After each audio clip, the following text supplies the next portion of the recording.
They can see the name. There's L1 means layout 1, L2 is layout 2, L3 is layout 3. Basecamp kind of tracks everything, so we're all interchangeable, and we can all be plugged into a project at any one time.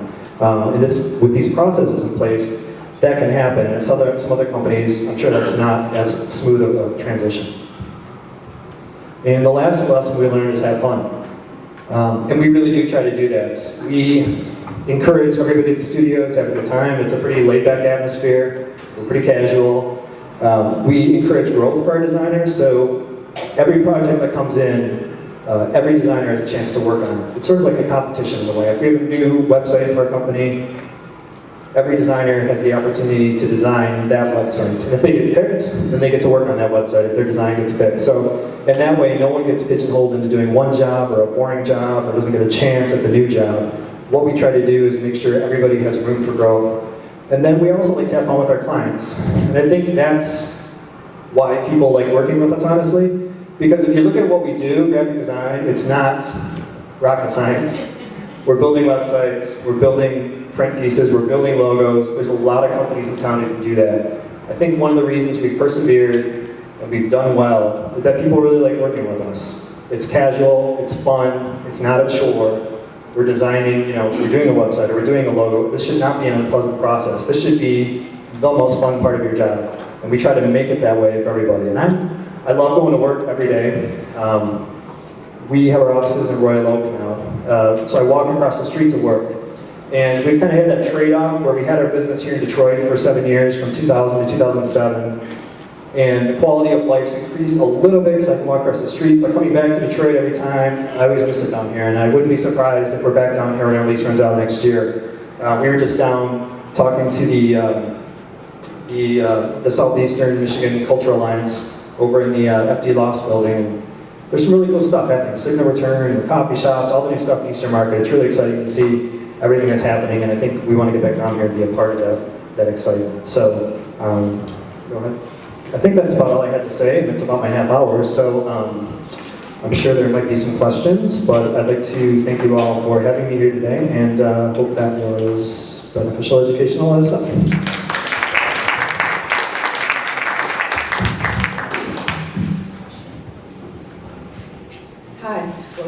Yeah, I had a question for you.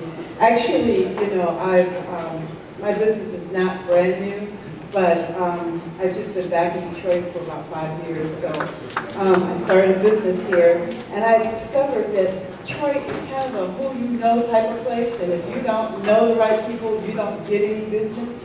And so you said that your biggest problem has been overcoming to manage cash flow. That's what you had to overcome. But for me, and for I'm sure other people have the same experience, my biggest problem is trying to get the cash flow to manage. So how did you actually get clients like Henry Ford and all these big people? How did you even get introduced to them? You can't even talk to them. You call their office and you just, it's not going to happen. It is a little bit of who you know, and it's a lot of networking. I think our association with the DMCDB has helped a lot. It's a member-based organization. The magazine prints 250,000 copies twice a year, goes out to all the members, goes out to hotels in the area. We, at the beginning, networked like crazy. We would go to tons of networking events. We would email people. We'd show up. Even if people didn't want any work done, we'll say, can we please just come show you our portfolio? And sure, they'd let us in. So we did a ton of networking, just gradually met people. And let me tell you, this was not overnight success. This is years and years. It took us probably like 3 years to get in to see the Henry Ford. And then once you got that opportunity, you just got to make sure you don't blow it. So we worked really hard on the first website we did for them. They loved it. They allowed us to do a couple more things, and gradually they start earning your trust. So Detroit is a strange town. It's a very small, big town. And it's like, I'll just give you this advice. Don't ever burn any bridges in Detroit, because everybody knows everybody. Literally, it's ridiculous. But once you get in to know people, it's just word of mouth. Like, we just got referred over to the Cultural Alliance through a connection at Henry Ford. She liked working with us so much, she said, hey, you should include these guys in your agency search. And we just get out a couple other agencies, and we're going to do some work with them now. So it was, and I think what really kind of helped in that pitch was the passion we had. The passion we had for the city, the passion we had for the area. Both Bill and I moved to Chicago and moved back because there's just something about Detroit that always seems to draw you back. It's home. And it's just, I don't have any specific advice, but just get out there, network, meet people, and it's like small networking leads to another networking, leads to another thing. I met a guy in the tennis court who knew some venture capitalists who threw us some work that led to some other work. It's just like random things sometimes too. So, can I just add to that? Sure. Volunteerism. We volunteered in different organizations, and I would meet people who I tried to meet for 5, 6, 7 years because this is a volunteer project that they liked, and we found that we were working right there together to get to know them on a more formal basis, and it turns into business. Volunteerism is probably the easiest way to get to know people who you've been chasing. Yeah, we did a lot of work for, there used to be a not-for-profit organization called Digital Detroit. It was similar to Automation Alley. And that was sort of a lot of tech people in the area were getting together. And we donated our time to design the programs, to design the sort of presentations and all this stuff that we used at the exhibit. We got our logo up at the end. We got to pass out business cards. And we actually got some good business. And it was more good context. There no business at the time. But over 2, 3, 4, 5 years, we began to meet people and meet the right people and to get that sort of, more interesting work. So. I have 2 questions. Yep. Question number 1, I work in a similar capacity, branding, design, and so forth. I know a lot of companies, especially smaller emerging companies, always say that yes, we need this, we need branding, we need marketing, we need peripherals, whatever, but they oftentimes don't budget for it. Right. How do you actually end up garnering your clients, or what process are you using to go about that when that's a large obstacle for more often than not? Well, one thing that we've avoided doing that a lot of people in town do is we don't do spec work, which I hope nobody tells you to do that, which is like do design up front in the hope that they'll want it and buy it. It's like, it's bad for the industry, let's all just stop doing that. But what I would say is, perhaps you would consider maybe discounting your rates to get in the door. We've done that with some clients, especially small nonprofit clients. We'll definitely have a smaller rate, but sometimes if they don't have the budget for it, they're just not going to have the budget for it. But if you give them a little taste and give them something interesting, like a really nice logo or maybe a really nice brochure, they're like, wow, if this was a website, this would be really helpful. And kind of maybe show them, like with social media that we were talking about earlier, show them how this could benefit their business. Because if they see a return on investment, they'll spend the money. If they don't see the return on investment, they think they're throwing away, they're not going to spend it. So they need to see something concrete that they're going to get for their money, And it's sometimes hard in our industry to justify the expense, but if you find the right people and you can convince them that it's worth it, then it's going to happen. So there's no magic bullet, I guess. Sometimes it's just the budget isn't there, but I would consider, sometimes maybe packaging stuff together, figure out ways you can do stuff economically, maybe get in the door. Like some clients will say, okay, we're not going to give you, when we usually present logos with 10 to 12 ideas, we'll say, okay, you don't have a budget for it, we're just going to give you 3 ideas. Brochure, usually 3 to 4 concepts, you're going to get one concept. But we're going to do really good work for you, and you really need to trust us. And so sometimes some tactics like that may be helpful as well. Same questions. How often are you using independent design talent? Or is there a set pool that you're drawing from all the time? Or are you reviewing portfolios on a regular basis?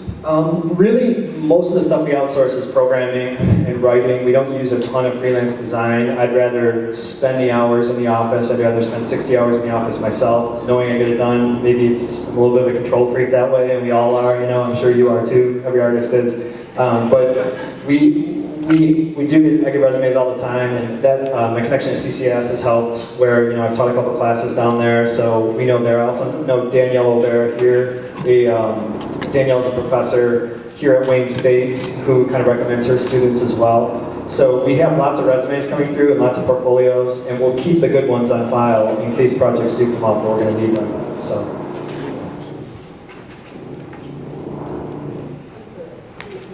Yep. What software do you use for your 3D animation? We really don't do any 3D animation. No. Yep.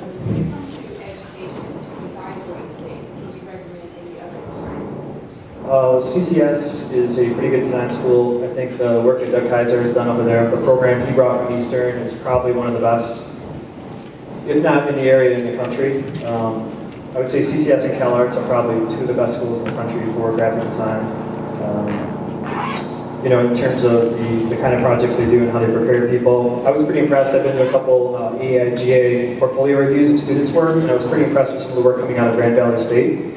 I think it really depends who the professors are and who's doing good work, but the stuff that came out of there was really nice. I would say the CCS kids and Grand Valley State kids had just some phenomenal work at the workshop I was at. And I used to know one of the professors out of Grand Valley State was an illustrator I used to work with in Chicago, and I know his work is pretty solid, so they were doing some good stuff for a while. But other than that, I haven't really kept up to date on exactly all in the area, but I think those are some really good things. How do you select or say yes to the clients who come to you? Do you review them and do you then say, we're going to do this project for you based on who the business is?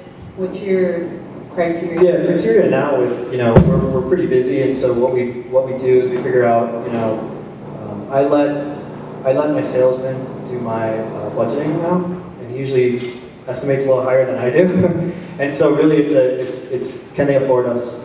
And is it a project we really want to do? If it's a project we really want to do, it sounds exciting, it sounds fun, it sounds cool, we'll come down on that price, or we'll choose it based on that. So it's kind of a balancing act of what's going on in the studio, how busy are we, how much can we take on right now, does this project sound like fun, and how much does the client have to spend, and what's the client going to be like to work with? Because there's some clients where we can go to an initial meeting, you can tell we're going to tack on that 25% pain in the ass, expense there at the bottom line, just because they'll be a little bit difficult to work with. So it's kind of a little balancing act of kind of all those things.